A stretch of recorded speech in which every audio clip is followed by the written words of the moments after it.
Assalamualaikum warahmatullahi wabarakatuh. Perkenalkan, nama saya Marwan Syah, NIM 20051060084, kelas B angkatan 2020. Baiklah, di sini saya akan mempresentasikan tugas telah kurikulum saya. Baiklah, langsung saja materi yang pertama. Menjadi guru pendidikan jasmani olahraga dan kesehatan di abad 21. Pendidikan jasmani olahraga dan kesehatan atau yang kita sebut PJOK merupakan satu proses pembelajaran melalui aktivitas jasmani yang didesain untuk meningkatkan kebugaran jasmani, mengembangkan keterampilan motorik, pengetahuan, perilaku hidup sehat, aktif, sikap sportif, dan kecerdasan emosi. Pembelajaran PJOK memiliki karakter pembelajaran yang unik atau khas, yaitu dalam waktu yang bersamaan dapat membelajarkan dan mendidik peserta didik di bidang kognitif, afektif, dan psikomotor, sehingga menurut adanya keahlian khusus bagi seseorang yang berprofesi sebagai guru PJOK, keunikan dan kompleksitas pembelajaran PJOK ini menuntut adanya tingkat kualitas guru PJOK yang mumpuni di abad 21. Di era abad 21 saat ini, seluruh lingkup profesi menuntut adanya dedikasi dan kualitas kerja yang lebih sempurna sehingga dapat dipertanggungjawabkan secara penuh pada organisasi potensi dan masyarakat. Dapat dipertanggungjawabkan profesi dan masyarakat luas. Profesi merupakan suatu jabatan atau pekerjaan tertentu yang mensyaratkan pengetahuan dan keterampilan khusus yang diperoleh dari pendidikan akademis yang terprogram dan intensif. Jadi profesi adalah suatu pekerjaan atau jabatan yang menuntut pengetahuan, keahlian, dan keterampilan tertentu.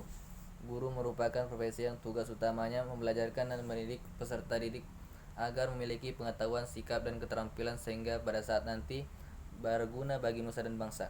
Guru pendidikan jasmani, olahraga, dan kesehatan PJOK merupakan salah satu profesi yang lingkup tugasnya membelajarkan dan mendidik peserta didik di bidang PJOK. Pembahasan karakteristik pembelajaran PJOK. PJOK bertujuan untuk mengembangkan aspek kebugaran jasmani, keterampilan gerak, keterampilan berpikir kritis, keterampilan sosial, emosional, etika moral, dan aspek pola hidup sehat. Oleh karenanya, PJOK memiliki kedudukan yang sangat penting atau vital dalam pembangunan sumber daya manusia atau yang kita sebut SDM. Keberadaan PJOK telah diakui oleh pemerintah melalui Undang-Undang Republik Indonesia Nomor 20 Tahun 2003 tentang Sistem Pendidikan Nasional, bahwasanya mata pelajaran PJOK wajib diberikan mulai tingkat SD hingga SMA atau SMK dan sederajat. PJOK merupakan pendidikan melalui medium aktivitas yang memfokus pada pencapaian seluruh ranah tujuan belajar yang terdiri dari ranah kognitif, afektif, dan psikomotor secara simultan dikembangkan dalam sebuah rancangan belajar yang standar. PJOK juga merupakan proses pendidikan yang memanfaatkan aktivitas jasmani yang direncanakan secara sistematik bertujuan untuk mengembangkan dan meningkatkan individu secara organik, neuromuskuler, perseptual, kognitif, afektif, psikomotor, dan emosional dalam kerangka sistem pendidikan nasional. Karakteristik guru abad 21. Perubahan karakter masyarakat secara fundamental sebagaimana terjadi dalam abad 21 berimplikasi terhadap karakteristik guru. Dalam pandangan progresif, perubahan karakteristik masyarakat perlu diikuti oleh transformasi budaya atau kultur guru dalam proses pembelajaran. Jadi jika masyarakat sudah berubah ke masyarakat digital, maka guru juga segera mentransformasikan diri baik secara teknik maupun sosiokultural. Oleh karena itu, perlu mengidentifikasi karakteristik guru yang mampu mentransformasikan diri pada era digital pada abad 21 seperti sekarang ini. Karakteristik guru dalam abad 21 yaitu: pertama, guru di samping sebagai fasilitator juga harus menjadi motivator dan inspirator. Dua, guru mampu mentransformasikan diri dalam era pedagogi siber atau era digital. Tiga, guru harus memiliki kemampuan untuk menulis. Empat, guru harus kreatif dan inovatif dalam mengembangkan metode atau strategi atau model belajar atau mencari pemecahan masalah-masalah belajar sehingga meningkatkan kualitas pembelajaran berbasis TIK. 5. Guru harus mampu melakukan transformasi kultural. Kompetensi guru profesional. Peningkatan kualitas SDM merupakan fokus utama dalam rangka peningkatan mutu pendidikan. Guru PJOK sebagai pembelajaran dan pendidik memiliki tanggung jawab untuk mengembangkan kognitif, afektif, dan psikomotor peserta didik. Dalam melaksanakan tanggung jawab tersebut, guru sebagai pembelajar dan pendidik memiliki peran sangat penting di dalam menentukan pencapaian tujuan pendidikan secara holistik. Oleh karena itu, kualitas guru sebagai pembelajar dan pendidik harus diupayakan untuk terus ditingkatkan secara terprogram dan berkesinambungan. Pengembangan guru PJOK abad 21. Peningkatan profesionalisme guru PJOK sebenarnya ditentukan oleh guru itu sendiri. Jika seseorang guru ingin mengembangkan profesionalismenya, ada beberapa hal yang perlu diperhatikan, yaitu 1. Memahami standar tuntunan profesi guru. 2. Mencapai kualifikasi dan kompetensi yang dipersyaratkan. 3. Membangun kesejawatan melalui organisasi keilmuan dan organisasi profesi.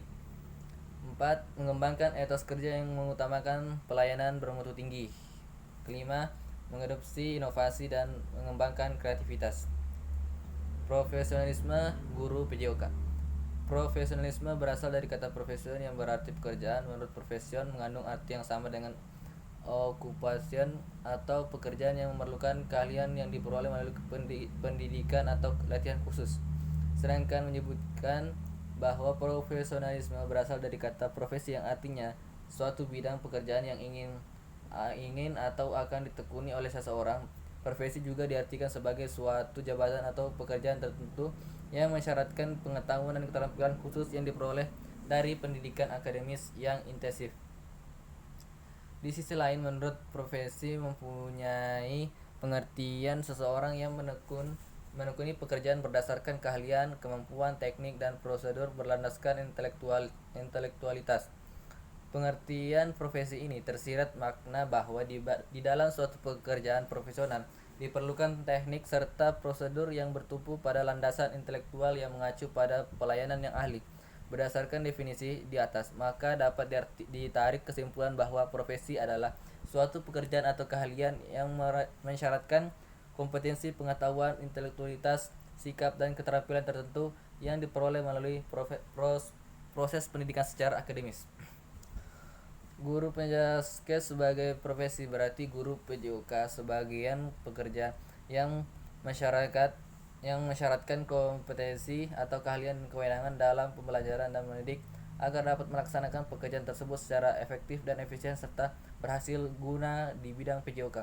Dari penjelasan di atas dapat disimpulkan bahwa profesi adalah suatu jabatan, sedangkan profesional adalah kemampuan atau keahlian dalam memegang suatu jabatan tertentu. Sedangkan profesionalisme adalah jiwa dari suatu profesi dan profesional. Baiklah, kita lanjut dengan materi 2, yaitu kontribusi kurikulum pendidikan jasmani, olahraga, dan kesehatan di Indonesia dalam membentuk keterampilan era abad 21. Kualitas sumber daya manusia akan terus berkembang seiring dengan perkembangan zaman. Hal tersebut menjadikan kualitas pendidikan juga secara dinamis akan terus diperbaiki, dievaluasi, dan disesuaikan dengan kebutuhan di zamannya. Visi pembangunan global secara berkelanjutan dapat dibentuk melalui kontribusi sistem pendidikan di suatu negara. Pendidikan yang terlaksana dengan baik juga berdampak baik bagi pembangunan nasional. Untuk mencapai tujuan pendidik nasional, maka perlu upaya untuk yang matang dalam menyusun perencanaan, pendekatan, dan strategi yang baik. Keterampilan abad 21. Keterampilan abad 21 berorientasi pada proses atau kegiatan melatihkan keterampilan inovatif yang sesuai framework for 21 century skills. Antara lain, pertama, keterampilan hidup dan karir. Kedua, keterampilan inovasi dan pembelajaran. Dan yang ketiga, keterampilan teknologi, informasi, dan komunikasi, yaitu yang disebut TIK. Selain itu dalam abad 21 ini memerlukan transformasi pendidikan secara menyeluruh sehingga terbentuk kualitas guru yang mampu memberikan pendidikan karakter, sebab sangat diperlukan bagi peserta didik untuk menghadapi tantangan, tekanan, dan peluang di zaman tersebut. Untuk meraih kesuksesan peserta didik, dari kedua pernyataan tersebut dapat ditarik benang merah bahwa keterampilan dalam abad 21 adalah keselarasan antara kemampuan individu dalam memaksimalkan kreativitas melalui teknologi masa kini serta memiliki kepribadian yang luhur dan berkarakter. Hakikat kurikulum atau pengertian kurikulum. Kurikulum dapat dibagi menjadi dua sudut pandang yang berbeda, yaitu kurikulum dalam arti sempit dan kurikulum dalam arti yang luas. Pendekatan kurikulum secara luas ialah memandang dari sistem pendidikan secara keseluruhan yang meliputi aspek organisasi, metode, kebutuhan peserta didik, evaluasi, sedangkan dari sudut pandang sempit kurikulum hanyalah sebagai program atau bidang konten yang terdapat dalam pelajaran di sekolah. Komponen kurikulum. Kurikulum sebagai sistem organisasi yang memiliki beberapa komponen. Komponen yang saling berhubungan antara satu dengan yang lainnya, yakni yang mencakup banyak tren dan masalah dan mengarah pada integrasi variasi pembelajaran, pengajaran, proses belajar, bimbingan, evaluasi, pengawasan, dan prosedur administrasi. Komponen tersebut, baik secara sendiri-sendiri maupun bersama-sama, menjadi dasar utama dalam kurikulum upaya mengembangkan sistem pembelajaran. Peran dan fungsi kurikulum. Sebagai salah satu komponen penting dalam sistem pendidikan, peran yang dimainkan oleh desain kurikulum dalam mendukung pencapaian hasil belajar siswa, sehingga perlunya memiliki visi sistematis holistik dari pengalaman belajar dalam kerangka pendekatan berbasis kompetensi dalam kurikulum. Peran kurikulum juga membuat guru beradaptasi dari konten terbuka yang sesuai dengan kebutuhan siswa yang beragam, sehingga memberikan bukti bahwa penggunaan variasi pembelajaran serta berbagai sumber belajar dapat berjalan sebagaimana mestinya. Kontribusi kurikulum PJOK membentuk keterampilan abad 21. Kurikulum abad 21 wajib mempersiapkan siswa dalam kondisi dunia masa depan, baik membentuk pola pikir, keterampilan, dan karakter yang luhur. Hal tersebut dapat dicapai dengan kontribusi pembelajaran PJOK di tingkat jenjang pendidikan. Kontribusi desain kurikulum PJOK memiliki dasar yang kuat di setiap sekolah, sebab merupakan salah satu tujuan paling sentral dari pendidikan, yaitu pengembangan siswa secara holistik, terutama dalam aspek jasmani.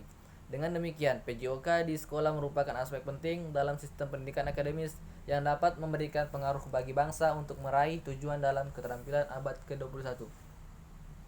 Kesimpulan, berdasarkan pembahasan di atas, maka dapat disimpulkan bahwa kontribusi kurikulum PJOK sangat penting. Hal tersebut menunjukkan bahwa pada abad 21 diperlukan 4 keterampilan diantaranya. Yang pertama, pemikiran kritis dan pemecahan masalah. Kedua, komunikasi. Ketiga, kolaborasi. Dan keempat, kreativitas dan inovasi. Program kurikulum dalam PJOK sangat berkontribusi dalam meraih keterampilan tersebut.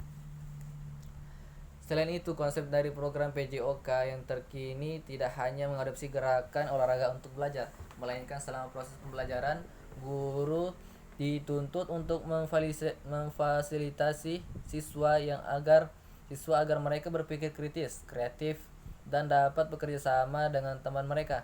Selain itu, hal yang tidak dapat dipisahkan dari pembelajaran PJOK dalam bentuk keterampilan abad 21 adalah pembentukan karakter.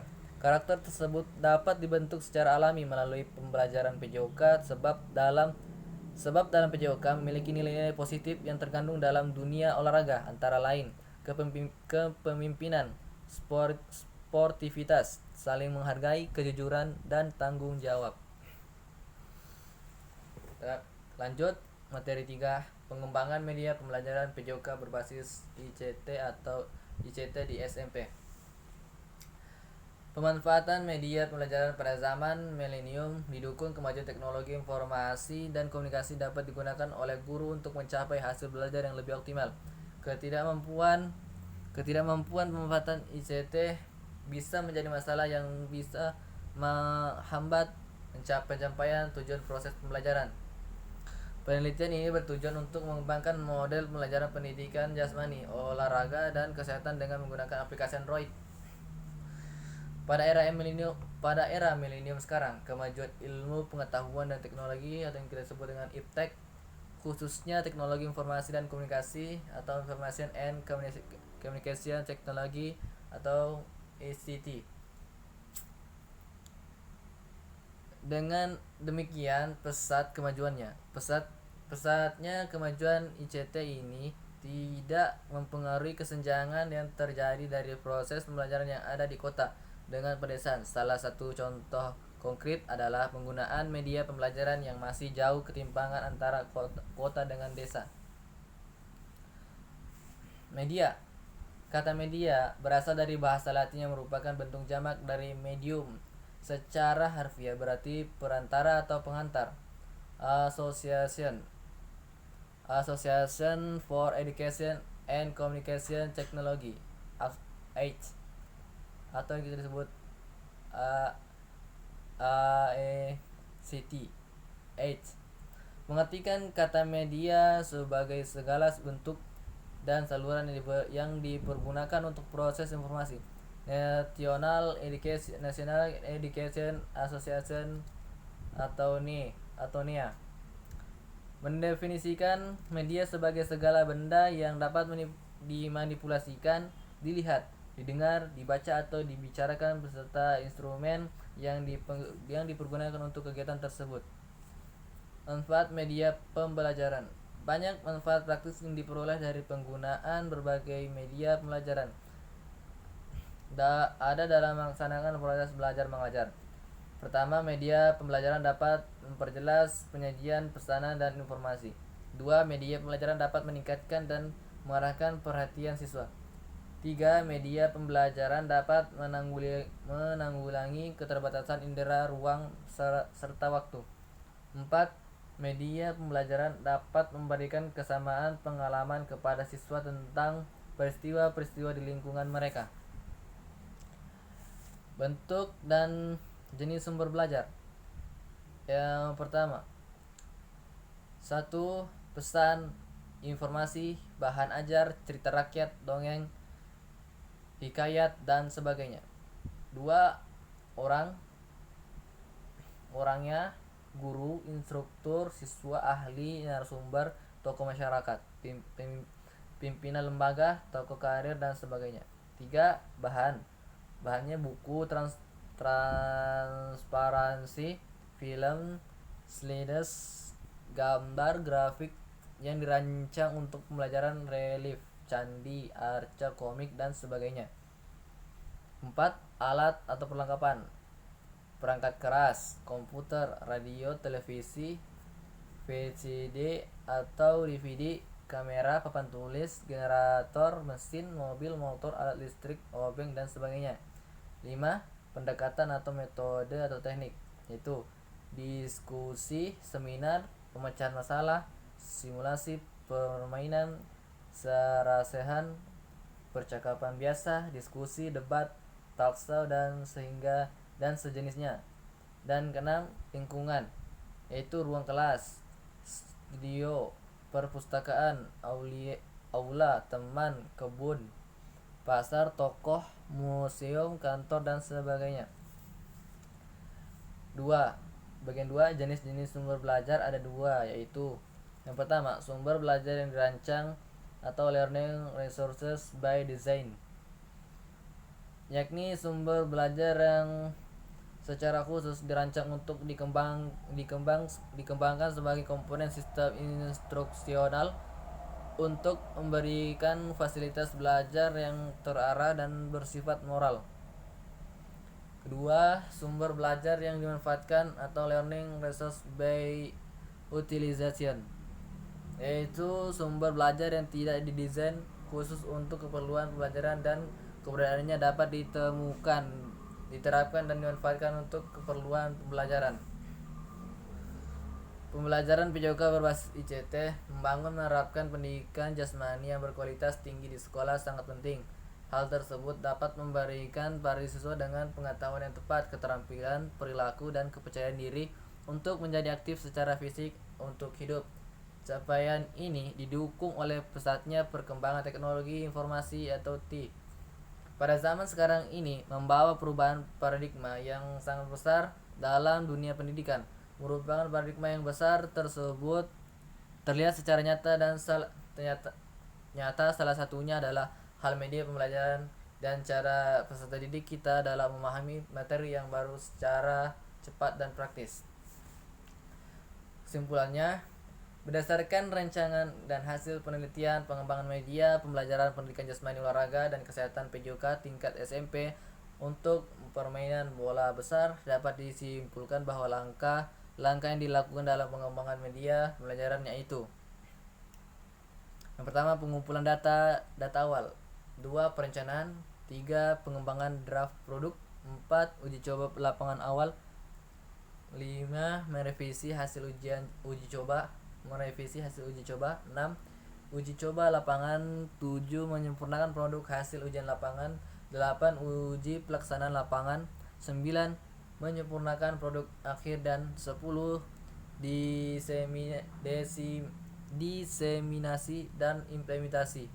Setelah melakukan tahap pengembangan tersebut, dihasilkan produk media pembelajaran pendidikan jasmani olahraga dan kesehatan PJOK tingkat SMP untuk permainan bola besar yang telah diuji cobakan kepada peserta didik sebagai pengguna dan mendapatkan nilai teratas